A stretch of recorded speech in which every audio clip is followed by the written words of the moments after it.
Alors, j'ai pensé qu'on pourrait débuter avec la lecture du texte qu'on a fait à venir jusqu'ici. Alors, vous pouvez me suivre. Et c'est pas allumé. Attendez, je vais vous allumer ça, là, moi. Et là, vous devriez être capable de suivre. Est-ce que ça marche? Là, ça marche. Là, vous pouvez me suivre. Alors, béni soit Dieu, le Père de notre Seigneur Jésus-Christ, qui nous a bénis de toutes sortes de bénédictions spirituelles dans les lieux célestes en Christ. En lui, Dieu nous a élus avant la fondation du monde pour que nous soyons saints et irrépréhensibles devant lui, nous ayant prédestinés en son amour à être ses enfants d'adoption par Jésus-Christ, selon le bon plaisir de sa volonté, la louange de la gloire de sa grâce qu'il nous a accordée en son bien-aimé. En lui, nous avons la rédemption par son sang, la rémission des péchés selon la richesse de sa grâce. Et les textes qu'on va regarder ce soir suivent que Dieu a répandu abondamment sur nous en toute espèce de sagesse et d'intelligence, nous faisant connaître le mystère de sa volonté selon le bienveillant dessein qu'il avait formé en lui-même, pour le mettre à exécution lorsque les temps seraient accomplis, de réunir toutes choses en Christ, celles qui sont dans les cieux et celles qui sont sur la terre. Alors, nous allons aborder le verset 7, le verset 8, et on va voir si on peut se rendre au verset 9 et 10, mais on est encore en face d'un texte qui est très enrichissant lorsqu'on prend le temps de l'écouter avec notre cœur ici. Alors, en lui, nous avons la rédemption des péchés, ou plutôt la rédemption par son sang et la rémission des péchés. Et la phrase nous dit « Selon la richesse de sa grâce, que Dieu a répandue sur nous abondamment, sur nous par toute espèce de sagesse et d'intelligence ici. » Alors, la première chose qu'il nous faut regarder, c'est ceci. Christ a déversé sa bonté, c'est-à-dire qu'il a causé à abonder ici. Dieu n'a pas seulement délivré et remis les péchés selon sa grâce, il a causé l'abondance de cette grâce. C'est-à-dire que Dieu est à l'origine de la grâce que nous avons reçue. Et ce que je trouve intéressant, quand on parle avec abondance, on a des petites images qui nous viennent dans la pensée. Avez-vous été manger chez quelqu'un qui a réellement, mais réellement rempli votre assiette? Et vous savez en partant que vous en avez beaucoup trop. Ça ressemble un petit peu à ça. C'est comme si dans l'assiette de la grâce que Dieu a répandue dans ta vie, dans ma vie, Dieu en avait mis à grosse cuillerée là, pour que ça déborde. Donc, ce que l'apôtre Paul est en train de nous dire ici, c'est que la grâce de Dieu surpasse tout ce qui a rapport avec les péchés. Et c'est important pour nous, sur le plan pastoral, de réellement réaliser cette chose-là ici. Il m'est arrivé dans mon ministère de rencontrer des gens qui se sont jugés indignes de recevoir la grâce, de recevoir le pardon de Dieu ou de mériter le pardon de Dieu. Qu'est-ce qu'on dit à ces gens-là généralement? La première chose, c'est qui mérite la grâce? C'est qui mérite d'être pardonné? Le pardon, ce n'est pas une question de justice, c'est une question de grâce. La rémission des péchés et la délivrance que Dieu nous accorde, c'est quelque chose que lui-même, Dieu, nous donne. Donc, ça sera jamais une question que Dieu a trouvé quelque chose en toi qui lui a plu. Et puis là, à cause de ça, il en a mis sur ton assiette, puis il en a mis sur ton assiette. Pas du tout. L'abondance de la grâce qui a été répandue sur nous vient du fait que Dieu a choisi de la déverser à son goût, selon le bon plaisir de sa volonté ici. Ici, on arrive à un point que je trouve intéressant, que Dieu a répandu abondamment sur nous par toute espèce de sagesse et d'intelligence. L'expression en toute espèce de sagesse et d'intelligence a été comprise de deux manières ici. La première manière, c'est l'expression qualifie le mot grâce au verset 7, c'est-à-dire que la grâce consisterait en toute sagesse et en toute intelligence. Remarquez que la lettre aux Éphésiens, la lettre aux Philippiens et la lettre aux Colossiens, principalement Éphésiens et Colossiens, même si Philippiens est impliqué, ce sont ce qu'on appelle des lettres de prison.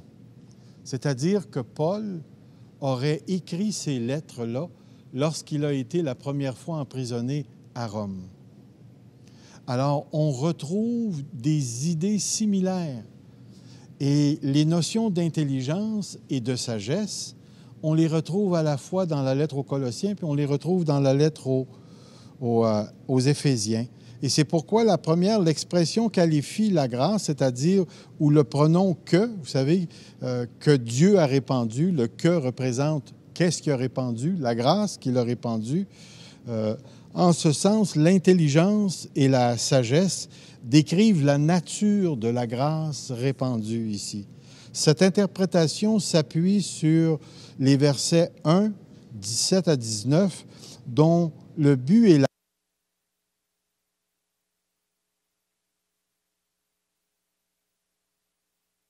Dieu a répandu sa sagesse et son intelligence, et c'est par sa grâce qu'il aurait répandu ça ici. Très intéressant ici.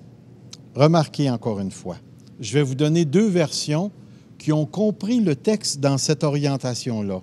Alors, sa grâce, par toute espèce de sagesse et d'intelligence, et là, eux autres, ils vont traduire par le mot « pour que nous connaissions le secret de son plan, ce plan qu'il a fixé d'avance dans sa bonté en Jésus-Christ. » Ça, c'est la version Sommer.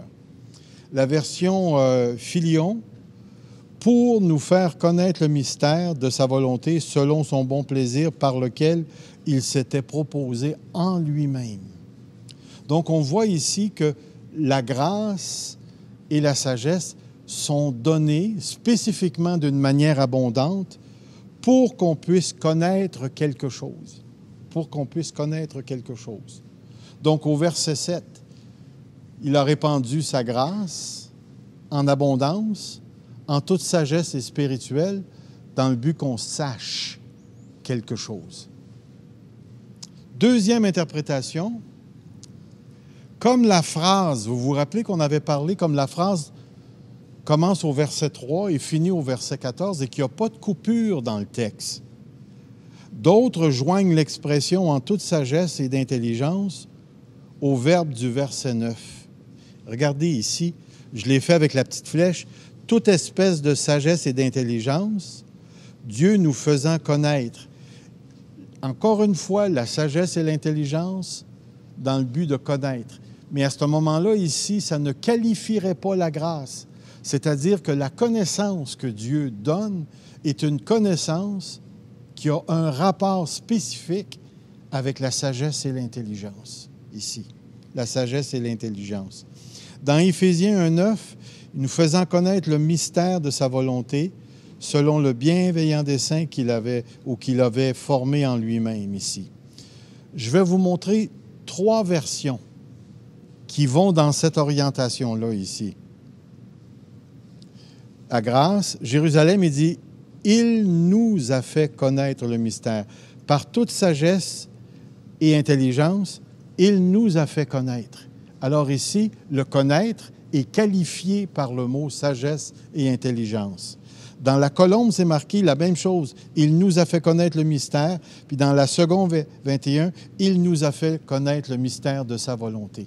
Alors, d'une manière ou d'une autre, que ce soit la grâce qui communique l'intelligence et la sagesse, ou que la sagesse et l'intelligence soient attachées au mot connaître, d'une manière ou d'une autre, ça vient de Dieu.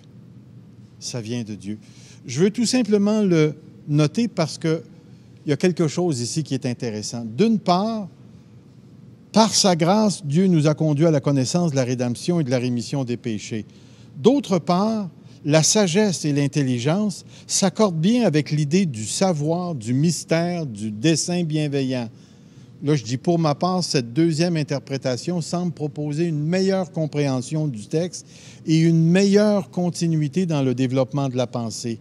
Dieu, dans sa sagesse et dans son intelligence, nous a fait connaître son plan inaccessible à l'intelligence humaine, à moins que la grâce nous l'y introduit.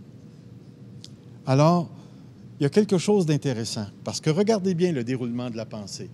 Nous avons été bénis de toute bénédiction spirituelle en Jésus-Christ.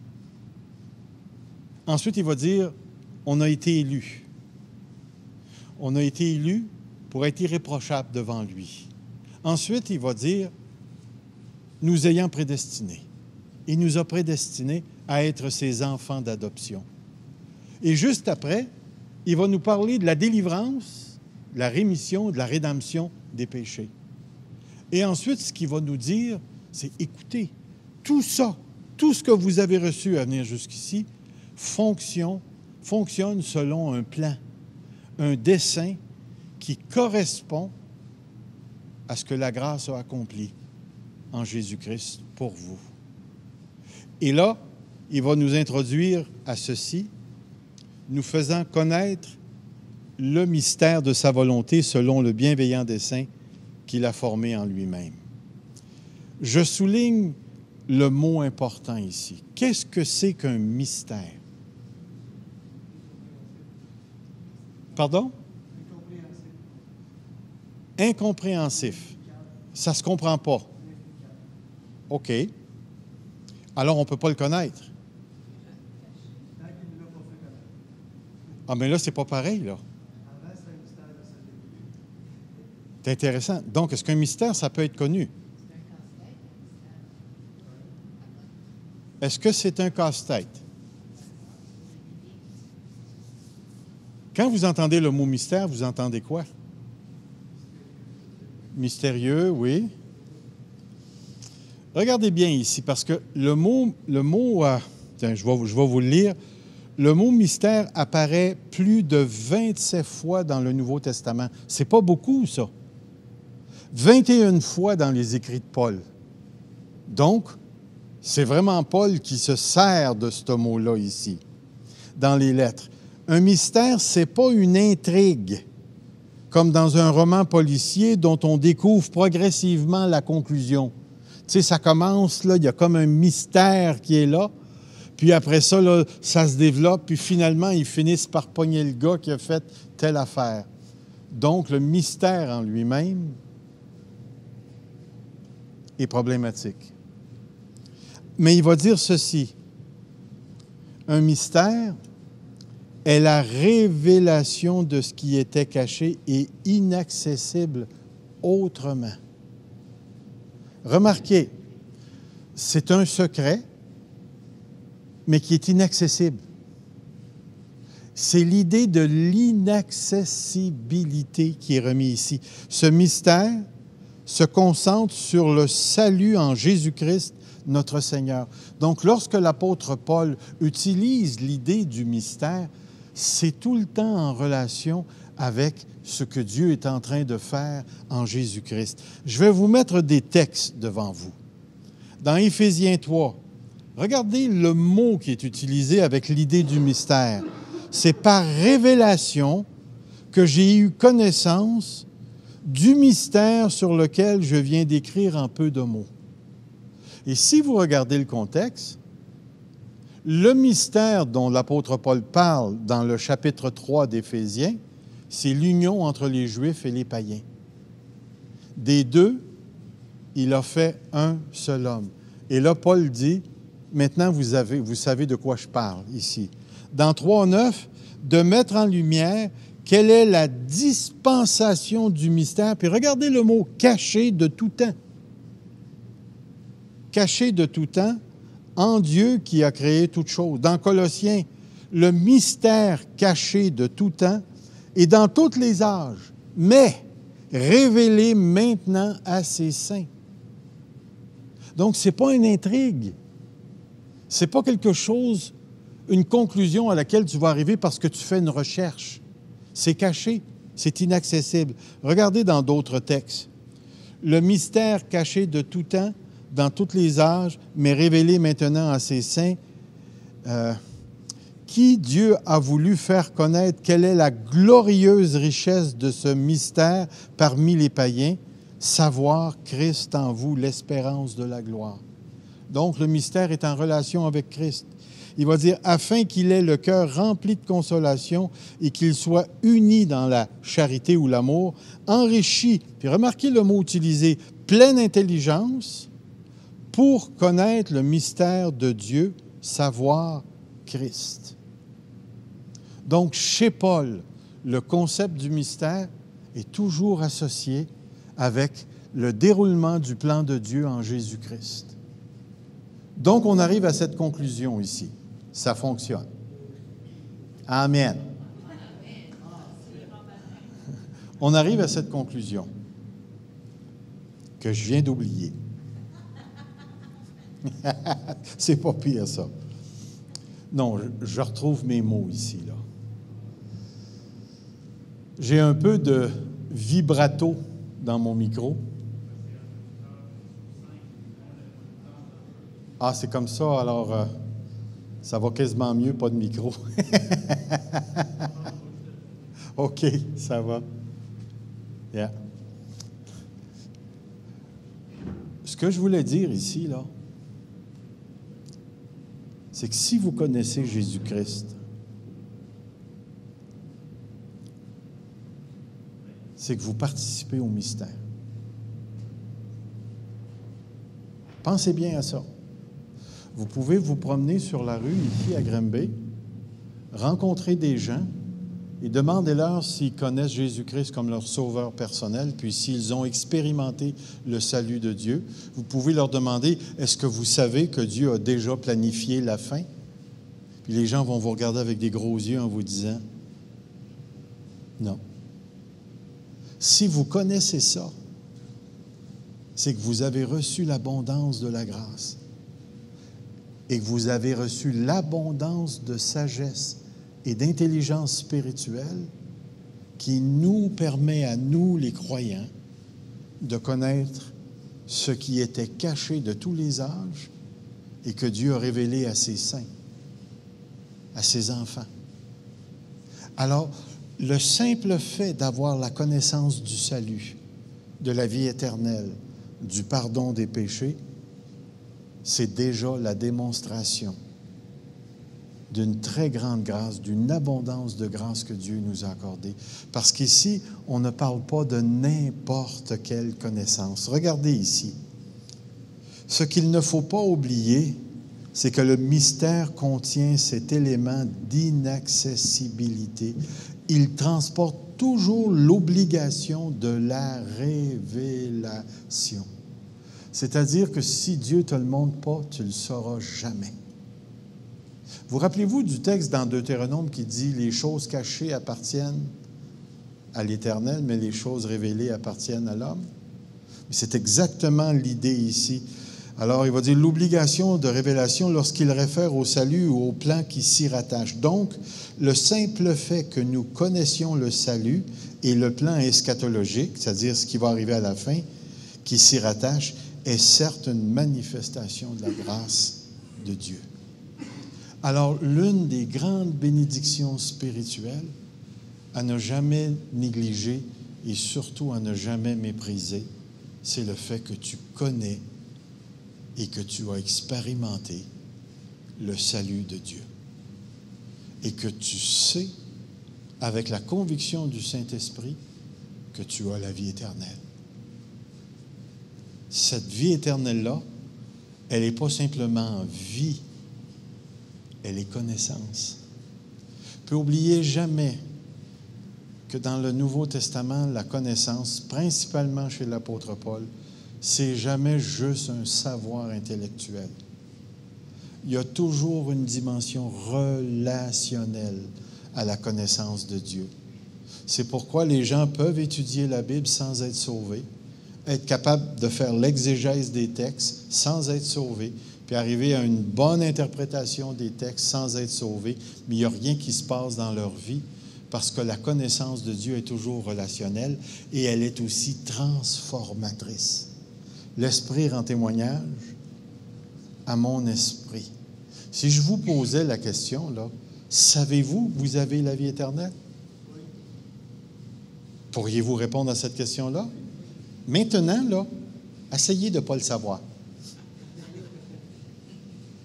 Ah ouais, force, là.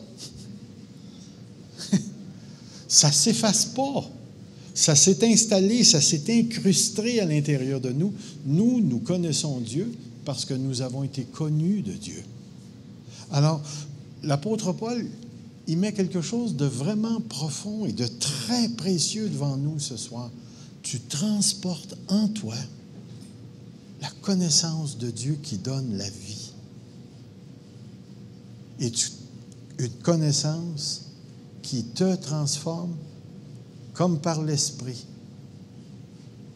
d'étape en étape jusqu'au temps que tu parviennes à la fin et que tu participes à la totalité de la manifestation du salut.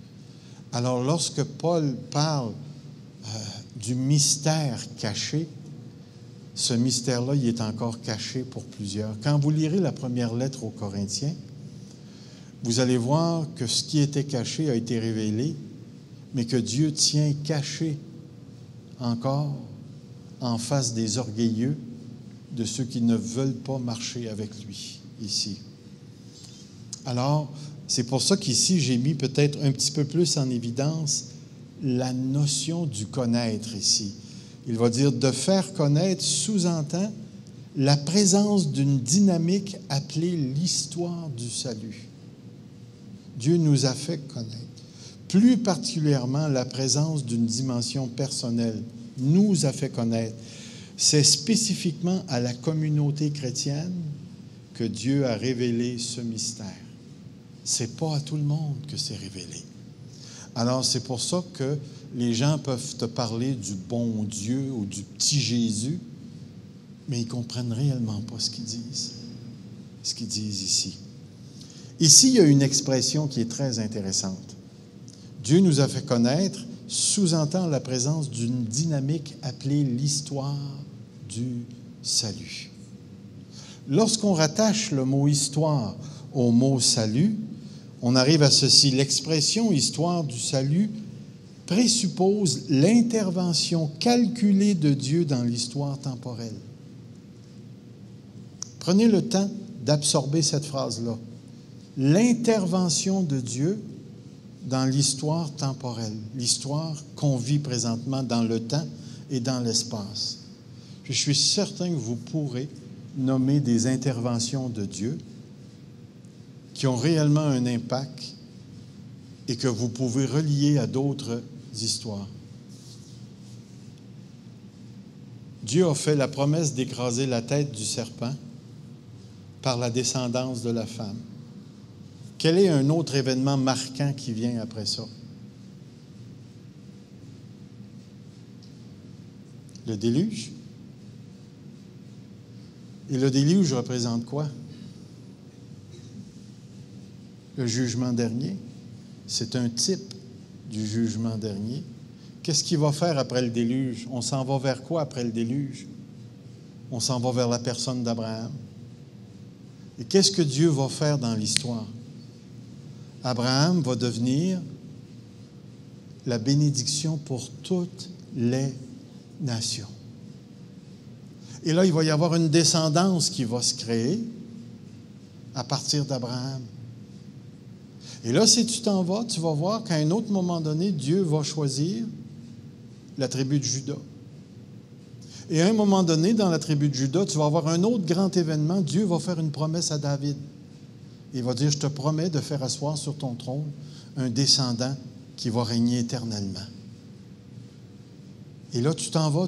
Voyez-vous, c'est des interventions précises. Puis à un certain moment donné, on va avoir Dieu qui va entrer dans son temple. À la fin de Malachie, il nous en parle. Il nous parle aussi d'Élie qui va venir à la fin. Et là, on a Jean-Baptiste et on a la manifestation du Fils de Dieu, du Dieu incarné. Et là, Dieu va s'en aller après ça. Et là, on va arriver dans la lettre aux Hébreux, puis il va dire quoi? Autrefois, Dieu a parlé à nos pères par les prophètes. En ces jours qui sont les derniers, il nous a parlé par le Fils. Alors, c'est comme si le déroulement de l'histoire nous permet de voir qu'il y a eu des temps spécifiques où Dieu est intervenu dans l'histoire. Et à chacun de ces temps-là, on peut voir une partie du plan de Dieu qui se déroule.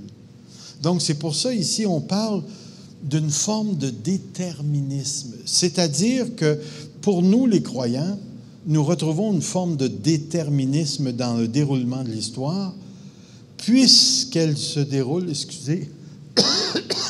elle se déroule selon un plan orienté vers un terme, vers un but. C'est-à-dire qu'on commence avec la Genèse, et on finit avec une ville qui représente le peuple de Dieu, avec les nouveaux cieux, la nouvelle terre. Ça commence avec un jardin, ça finit avec une nation. Dieu a un plan. Et dans ce plan, ça s'en va vers un but. Et c'est pour ça que j'ai marqué ici, le croyant. Pour le croyant, l'histoire est téléologique. Ça vient du mot télos, qui veut dire fin, terme, but. Alors, lorsque nous, on comprend l'histoire, on réalise que dans l'histoire, il n'y a pas d'accident. Et ça, c'est un concept qui est réellement biblique, mais qui n'est pas moderne. En voulant dire qu'il n'est pas accepté dans la modernité ou dans la postmodernité. Parce que pour les Grecs, le temps était cyclique, c'est-à-dire qu'à un moment donné, on va entendre un point, puis là, ça va tout disparaître, puis là, ça va recommencer, puis ainsi de suite. Vous avez un peu ça dans la... Si c'est pour moi, l'eau, j'en ai, hein? Yeah.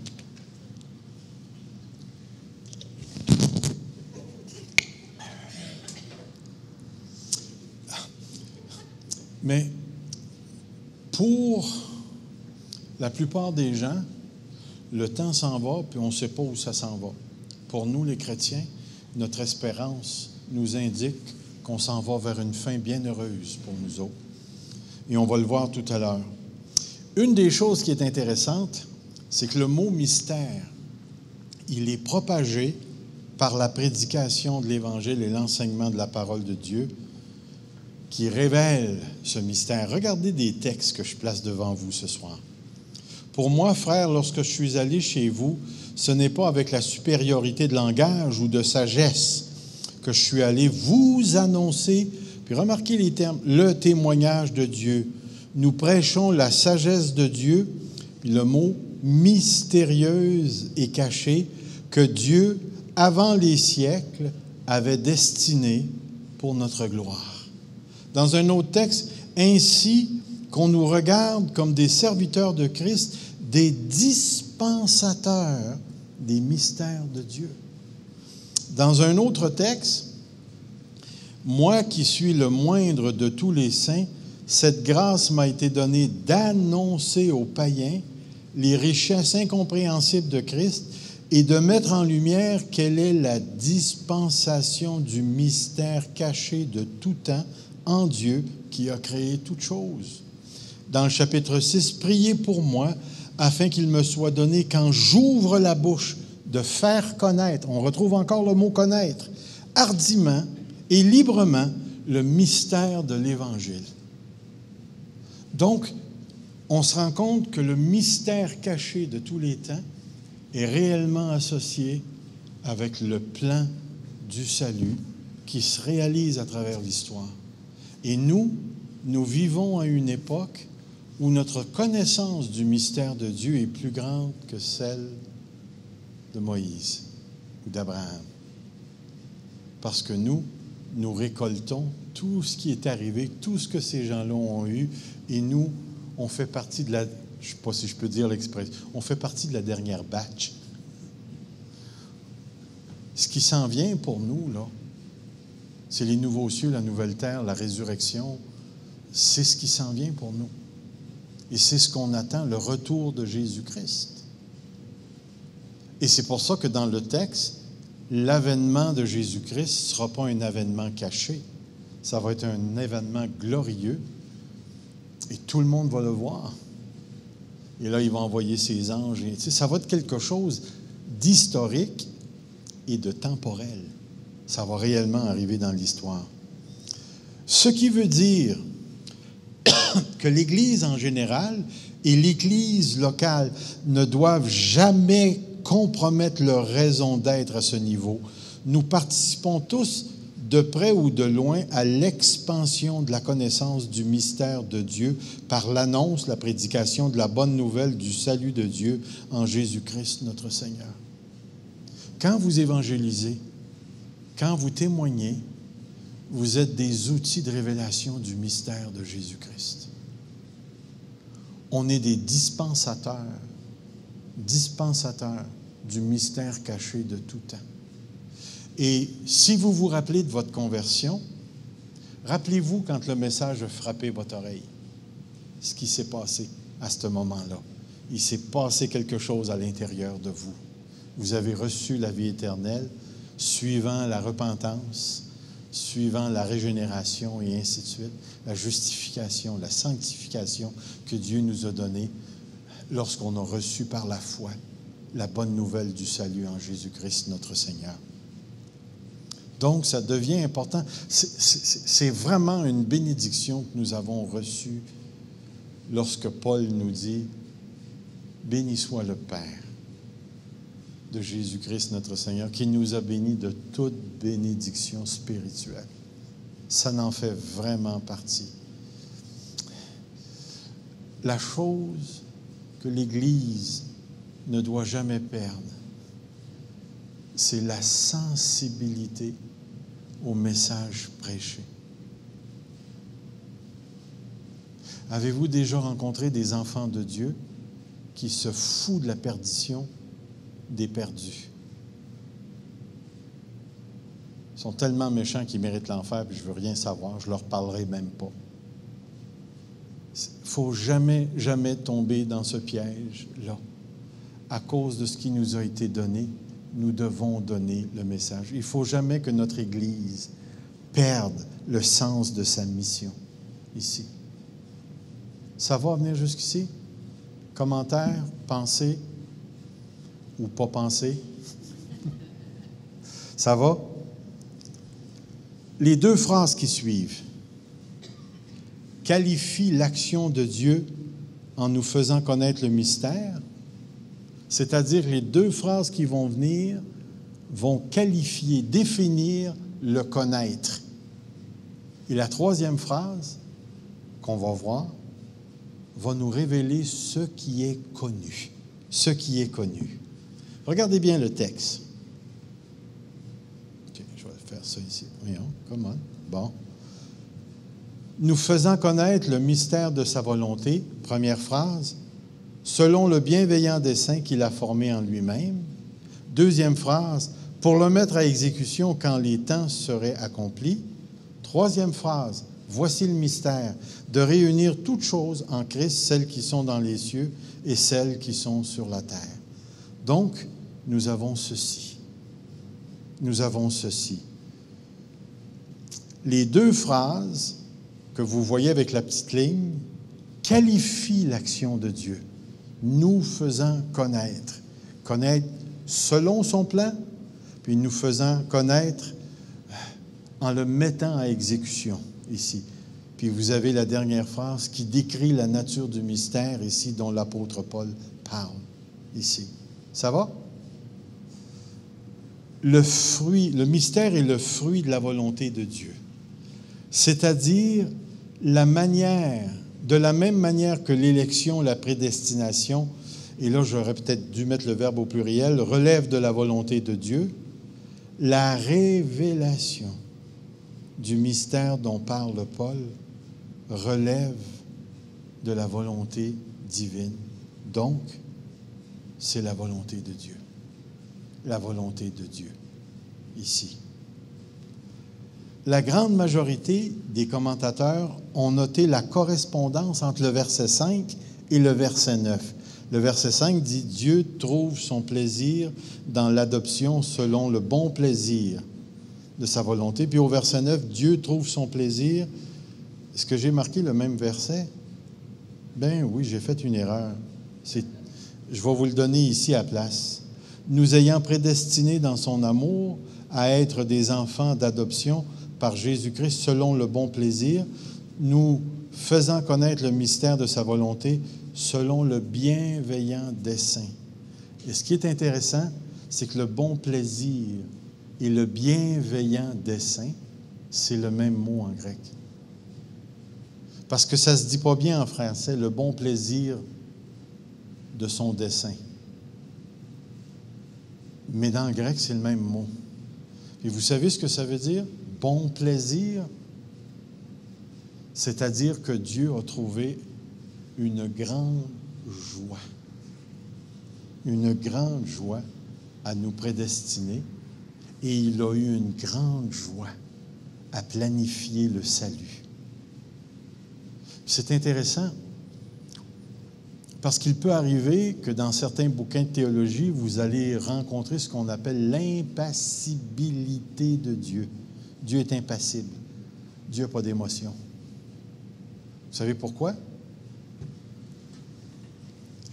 Dieu est toujours le même, hier, aujourd'hui et... Alors, si Dieu est toujours le même, est-ce qu'il peut être joyeux? Parce que la joie, ça change, ça monte, ça descend, ça monte, ça descend. Ça monte.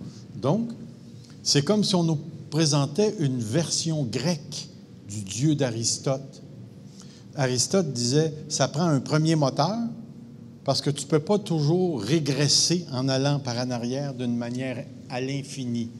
Donc, si tu regardes la poule qui a déjà été un œuf, et que cet œuf-là a été dans la poule, et que cette poule-là a été un œuf, puis que l'œuf a été dans l'autre poule, puis, il dit, tu ne peux pas regresser comme ça, il va falloir que tu arrives à un point de départ. Puis lui, il a appelé ça le premier moteur.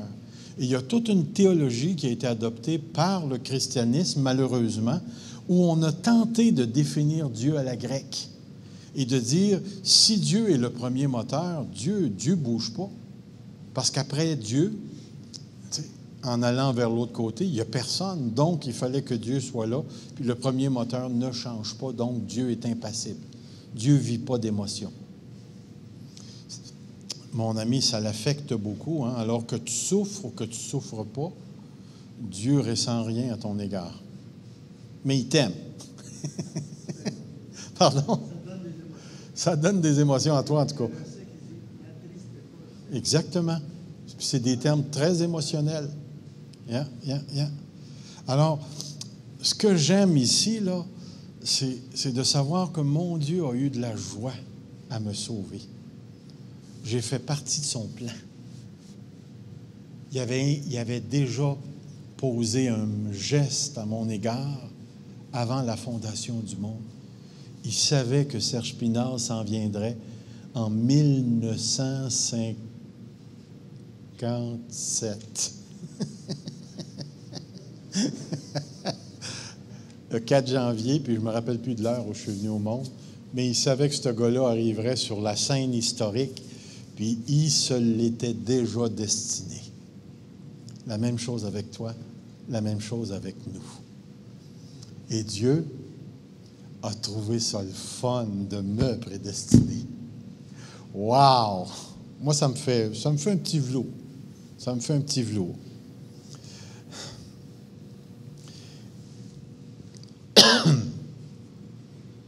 La traduction du verset 9 ressemble à ceci. Selon son bon plaisir, lequel il a planifié en lui. Ça, c'est littéral ici. Alors, deux choses. La même manière que Dieu a prédestiné son peuple à l'adoption, selon le bon plaisir, Dieu a fait connaître le mystère à son peuple selon un plan qui lui procure un grand plaisir. Deux, Dieu a décidé de révéler ce mystère en Christ de la même manière que l'adoption aussi est aussi en lui ou par lui ici. Vous me suivez? À venir jusqu'ici? On arrive à un autre verset. Un autre verset très intéressant.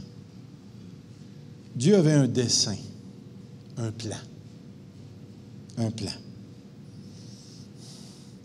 Quand vous entendez le mot plan, vous avez un tracé, vous avez une structure, vous avez un édifice. Un plan, c'est quelque chose qui est là et puis que tu dois suivre ici. Mais le texte dit ensuite qu'il l'avait formé en lui-même pour le mettre à exécution lorsque les temps seraient accomplis. Lorsque les temps seraient accomplis. Si je mets cette phrase-là, littéralement, voici ce que ça donne pour l'administration de la plénitude des temps.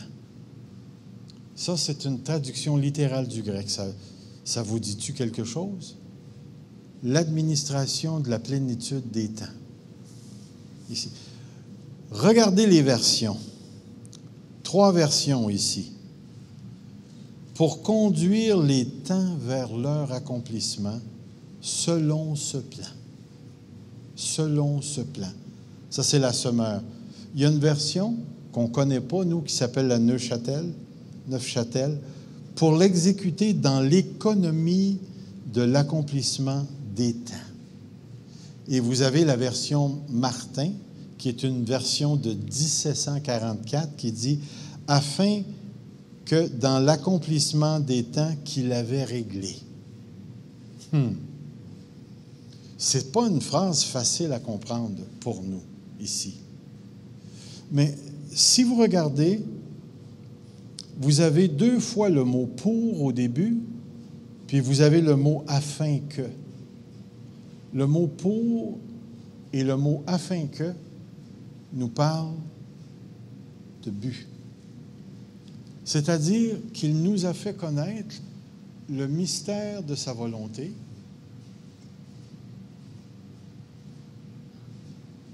dans le but de le mettre à exécution. Alors, la petite préposition « pour » ici, comme je viens de vous dire, exprime le but ici. Donc, on aurait ceci. Nous faisant connaître le mystère de sa volonté selon le bienveillant dessein qu'il avait formé en lui-même, pour ou dans le but de le mettre à exécution, lorsque les temps seraient accomplis. Donc, la révélation du mystère caché que nous avons reçu, faisant partie du plan, Dieu est en train de nous dire, il va se passer quelque chose dans le temps et ça va se réaliser. On va revenir, si vous voulez bien. Ici, j'ai marqué pour ou dans le but de le mettre à exécution lorsque les temps seront accomplis. Et là, je vais mettre un mot grec devant vous, puis je vais ensuite donner la manière de le traduire selon les contextes où on retrouve ce mot ici. Le mot oikonomian. Oikonomian, le mot oikos veut dire maison. Mian ajoute à ce mot l'idée d'administrer les choses d'une maison. Ce mot parle de l'administration et c'est pour ça qu'il est traduit par gestion, gérance, administration, charge, responsabilité, économie ou plan divin. Alors ici, on est vraiment... Vous savez que vous avez des constructeurs qui travaillent sur un terrain, puis vous avez les ingénieurs qui sont dans une cabane, puis ils ont une table, eux autres, puis tout est déroulé sur la table. Tous les plans sont déroulés sur la table, puis ils peuvent voir les choses se réaliser au fur et à mesure, et ils peuvent guider la construction. Ce mot réfère au rôle de Dieu en tant qu'administrateur du plan qu'il a décidé selon son bon plaisir. Donc, l'exécution du plan appartient à Dieu. Et c'est pour ça que j'ai écrit ceci. L'expression apocalyptique, lorsque les temps seraient accomplis, porte un regard sur le futur sur ce qui prendra place. Le mot oikonomia était régulièrement utilisé dans le monde grec pour décrire l'action administrative ou de gestion de l'univers par Dieu. Ça faisait déjà partie de la compréhension des païens grecs que Dieu gérait l'univers. Alors ici, il est tout à fait plausible de comprendre que Paul utilise dans le même sens et réfère à l'action de Dieu selon lequel il arrange, il ordonne le développement du mystère dont il parle ici. Dont il parle. Donc, une chose qu'on est en train de se dire, qu'on est en train de dire ici, voici, le terme oikonomian réfère donc à la manière par laquelle le but de Dieu, le but que Dieu s'est fixé est géré dans l'histoire humaine, puisque l'accomplissement des temps dans la littérature apocalyptique réfère à des périodes de temps séquentielles sous la direction de Dieu. De plus, le mot plénitude suggère que cette séquence des périodes du temps atteindra son apogée ou sa pleine mesure. En d'autres mots, Dieu va rendre à terme ce qu'il a planifié. Vous rappelez-vous de ce texte dans Philippiens? Celui qui a commencé en vous cette bonne œuvre la rendra parfaite. Ici, on est en train de parler du déroulement séquentiel, du déroulement temporel du plan de Dieu. Vous allez voir, la dernière phrase, elle est super importante ici. Nous avons un exemple de cela dans Galates 4, où Paul parle de la première venue de Jésus-Christ selon le temps fixé de Dieu. Dieu a donc envoyé son Fils au moment qu'il avait déterminé dans le déroulement temporel de l'histoire. De la même manière, lorsque la plénitude des temps aura atteint son terme, l'exécution finale du plan de Dieu s'accomplira. Regardez le verset dont je parle ici. Nous aussi, de la même manière, lorsque nous étions enfants, nous étions sous l'esclavage des rudiments du monde. Mais lorsque les temps ont été accomplis, littéralement, la plénitude du temps, c'est le terme utilisé, Dieu a envoyé son Fils, né d'une femme, né sous la loi. Rappelez-vous que Dieu dirige l'histoire, puis à certains moments donnés, il intervient dans l'histoire. Il intervient dans l'histoire. Il intervient dans l'histoire.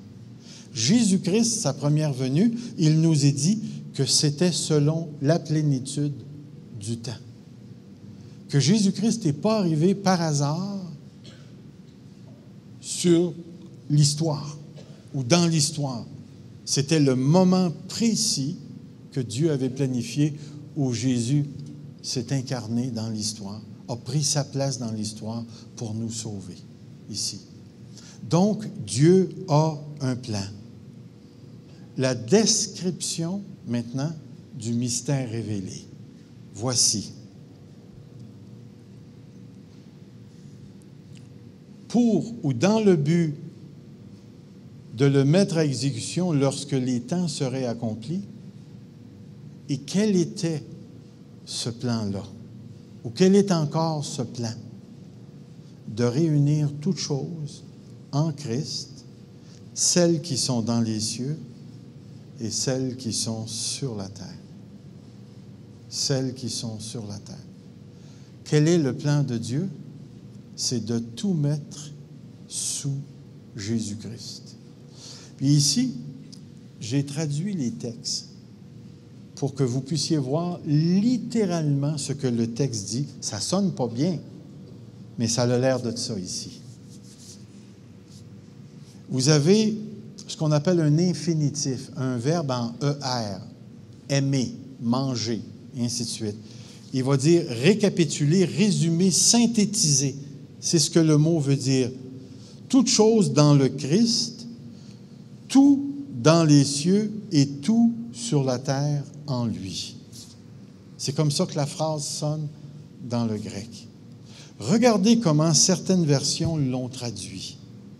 Pour le mettre à exécution, lorsque les temps seraient venus, à savoir tout réunir sous l'autorité du Messie. Ça, c'est dans la seconde 21. Ensuite, récapituler tout dans le Christ, ce qui est dans les cieux, ce qui est sur la terre. Ensuite, il va dire dans la Sommeur, doit être réuni sous le gouvernement du Christ.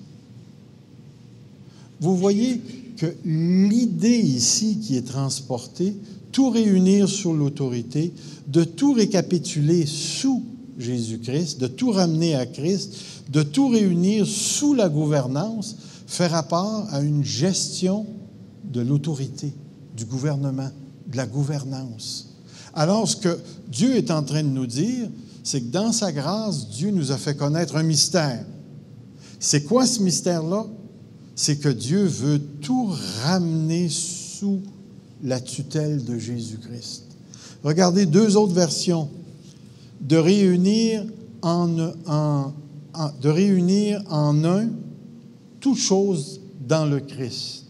Le français courant, ici, nous donne une assez bonne version où il dit « à la fin des temps » consiste à réunir tout ce qui est dans les cieux sur la terre sous un seul chef, une seule autorité.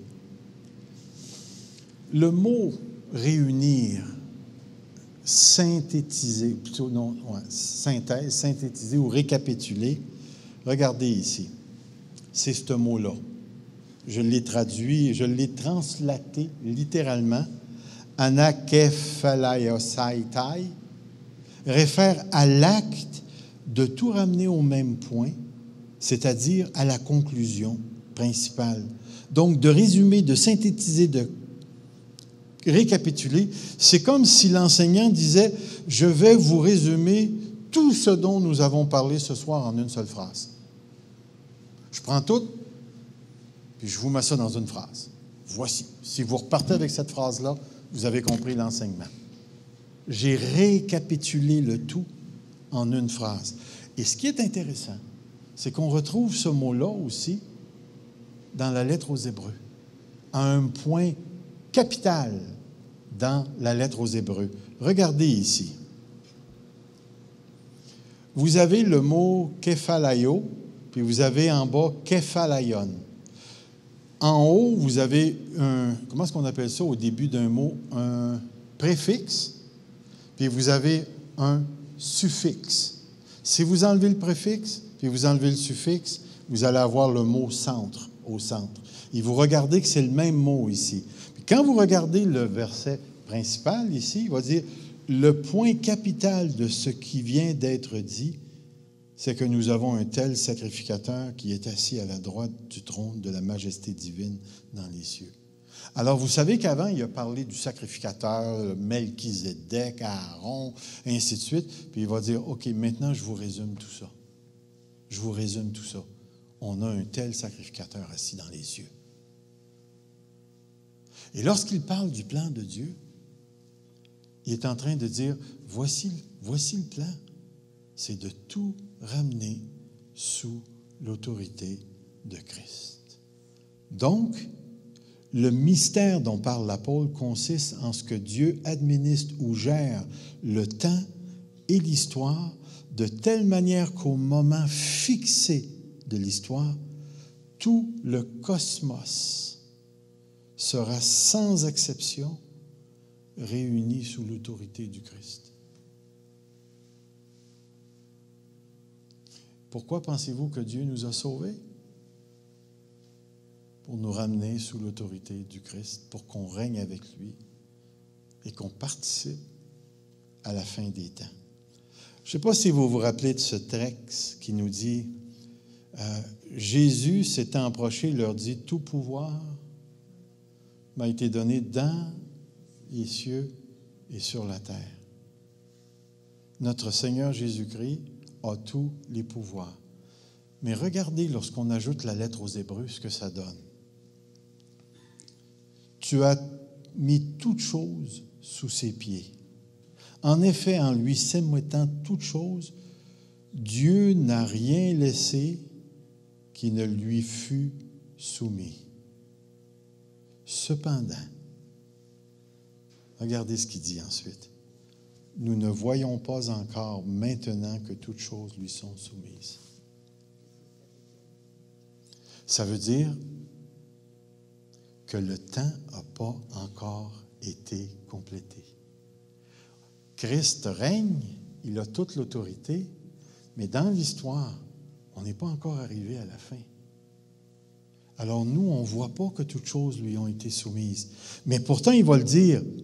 Il va le dire, mais celui qui a été abaissé pour un peu de temps au-dessus des anges, Jésus, nous le voyons couronné de gloire et d'honneur à cause de la mort qu'il a soufferte, afin que par la grâce de Dieu, il souffrit la mort pour tous.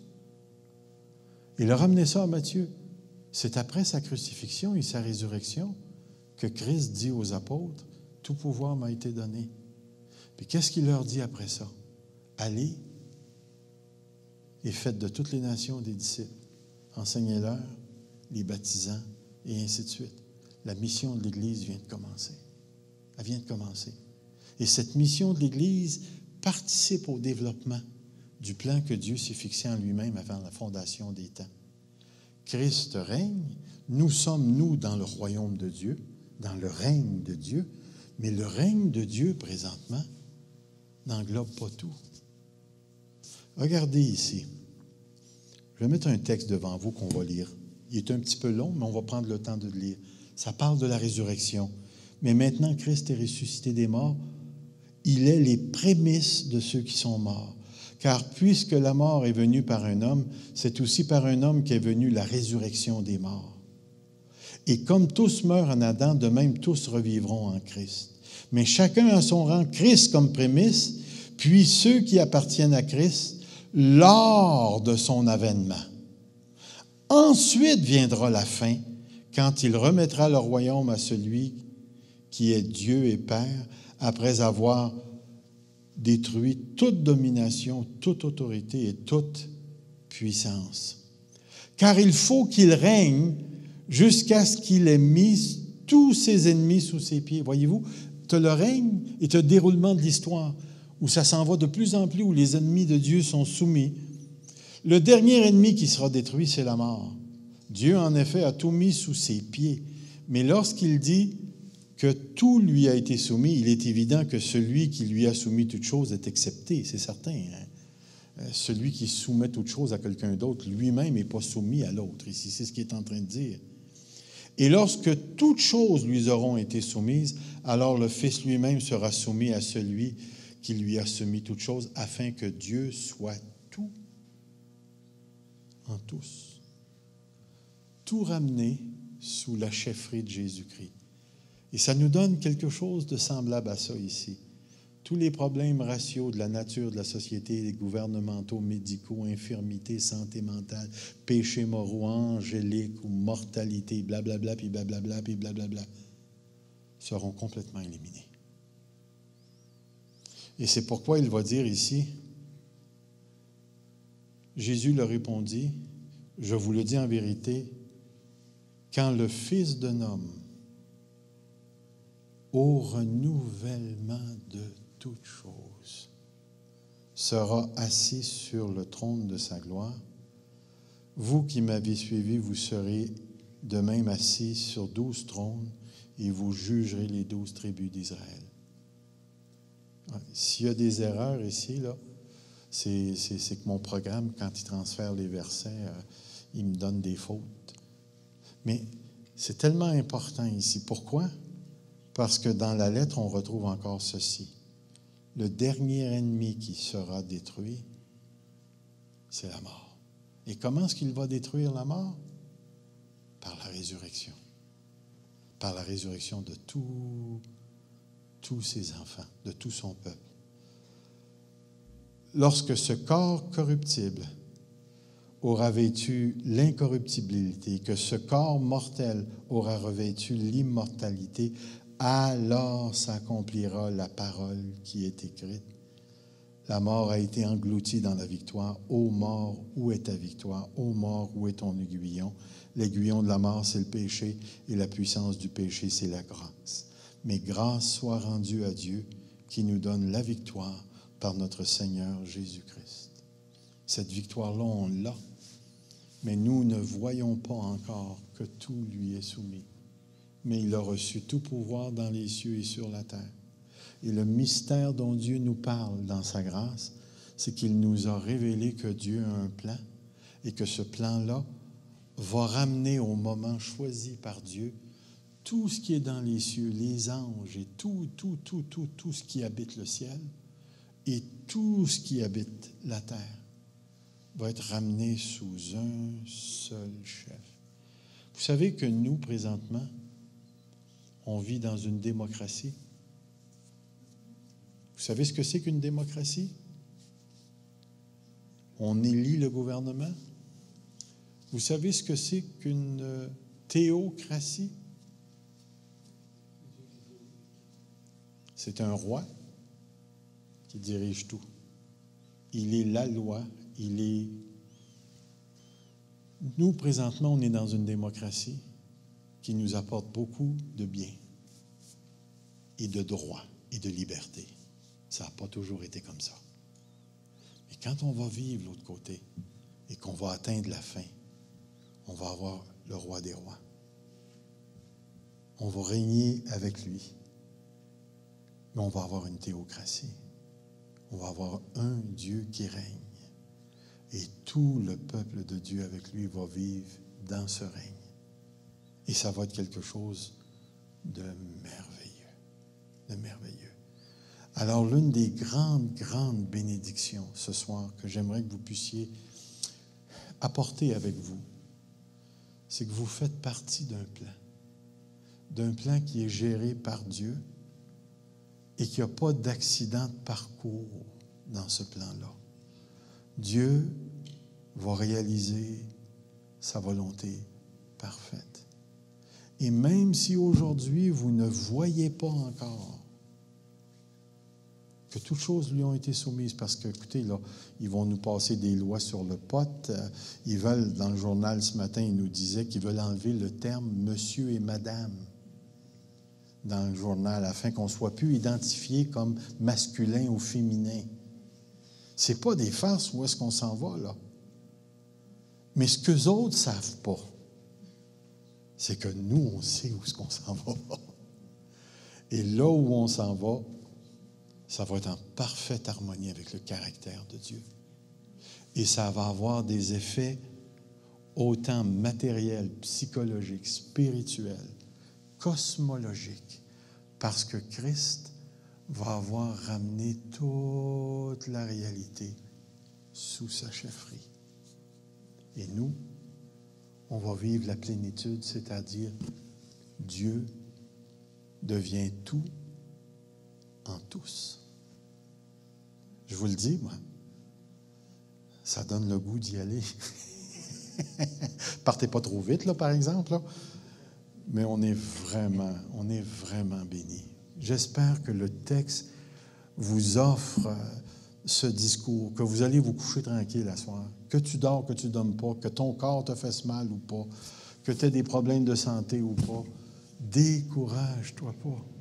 Le renouvellement de toutes choses. Et même si tu rencontrais de l'opposition du gouvernement, de la police, de l'armée, des gouvernements totalitaires ou quoi que ce soit, peu importe, tout ça un jour va être ramené sous la tutelle du roi des rois qui nous aime et qui a décidé de prendre plaisir en nous. Alors sur ce, je vous dis bonsoir.